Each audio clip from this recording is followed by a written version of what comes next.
Today we're going to take a look at a couple of unusual stories from ancient Christianity. They involve saints from different places and different eras, all of them contributing to the downfall of the Emperor Julian the Apostate.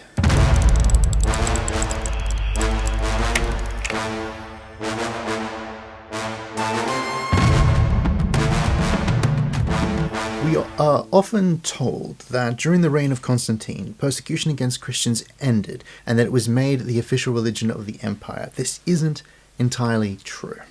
Constantine ended the persecution against Christians. He made Christianity legal. But then, as we've talked about in another episode, a few short years later, Christianity was made illegal again across the Eastern Roman Empire by the Emperor Licinius. After Licinius was defeated in a civil war, Christianity was made legal again, only for a few decades later for the persecution to start up under an emperor that had once claimed to be a Christian, who is known to the church as Julian the Apostate. Julian has been mentioned on this channel before. Intelligent as he was, he is more remembered for trying to bring the Roman Empire back into paganism. Julian the Apostate's version of paganism wasn't the traditional ancient Roman one.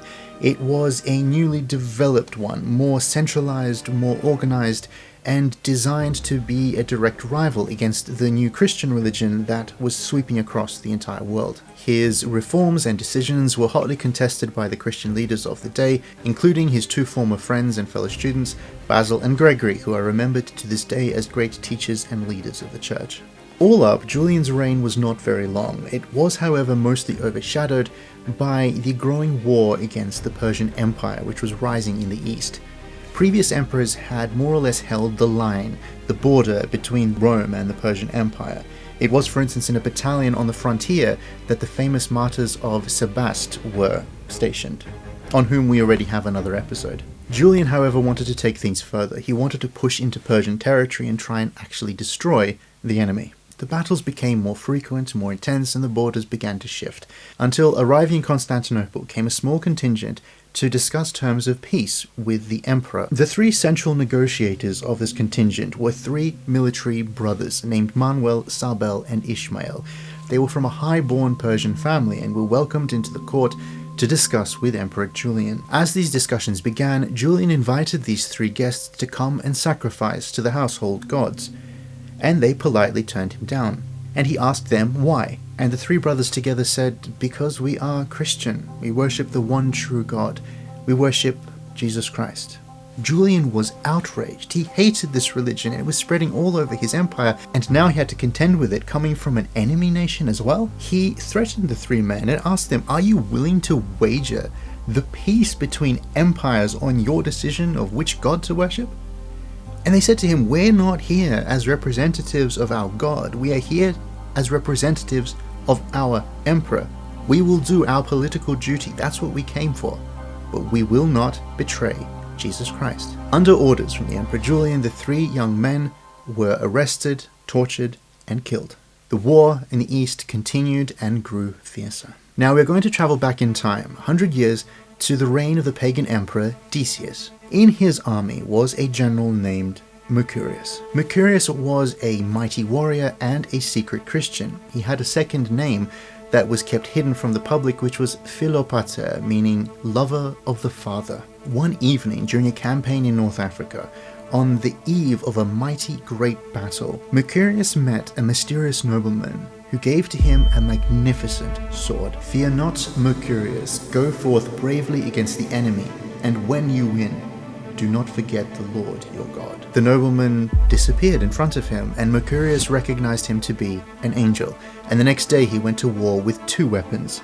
Saint Mercurius is still remembered in some parts of the world as Abu Seifan, wielder of the two swords, one sword earthly and one given to him by Saint Michael the Archangel. Despite the love and respect that Mercurius commanded in the army and from the emperor himself, the Emperor Decius soon launched his Edict of Worship, which was a very famous and very dramatic event. It basically ruled that everyone in the empire should offer sacrifice to his gods. Many Christian saints were martyred during this time. It was during this time that the 7 sleepers of Ephesus, on whom we have an episode, were put into the cave, which was bricked up from the outside. During this time, Mercurius was soon discovered to be a Christian.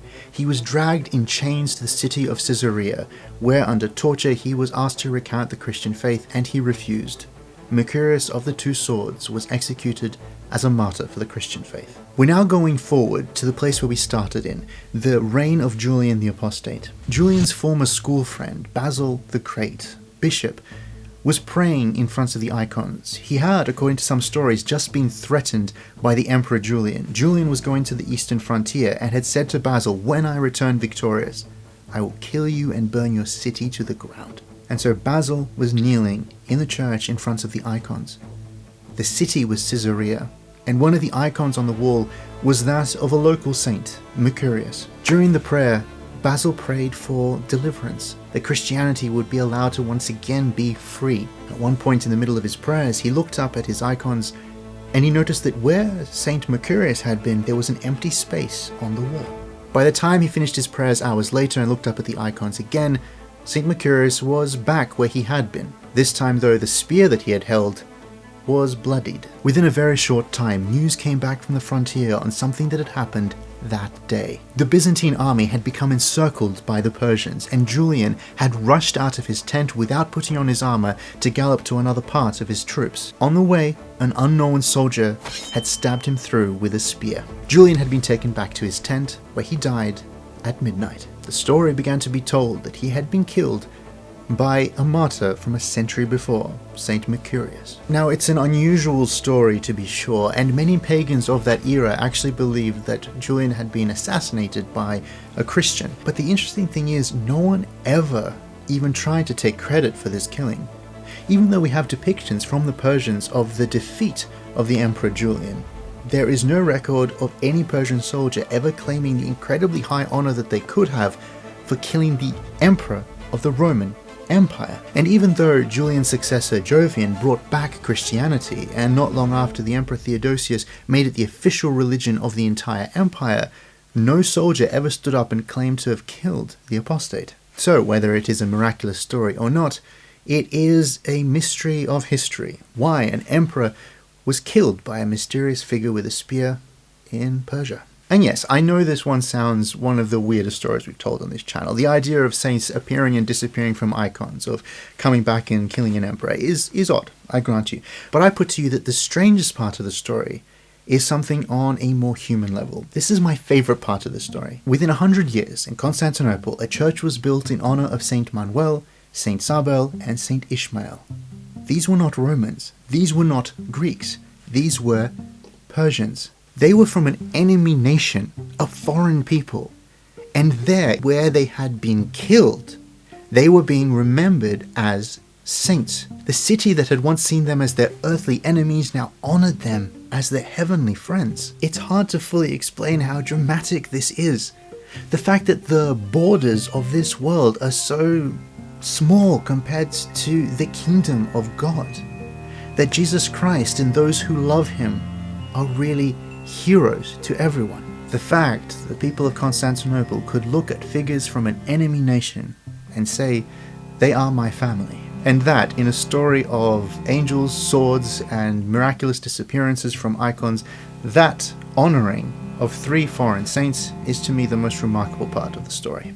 We're accompanying this episode with a cup of black Persian tea with bergamot. And if you've watched this show for a while, you know that I've often had bergamot in black teas, to the point where one of my best friends actually sort of teases me that it's like all the teas have bergamot, which isn't true, but about half a dozen ones that we've got do have bergamot. Before we go, we do have several other episodes about warrior saints in the church. Do check them out.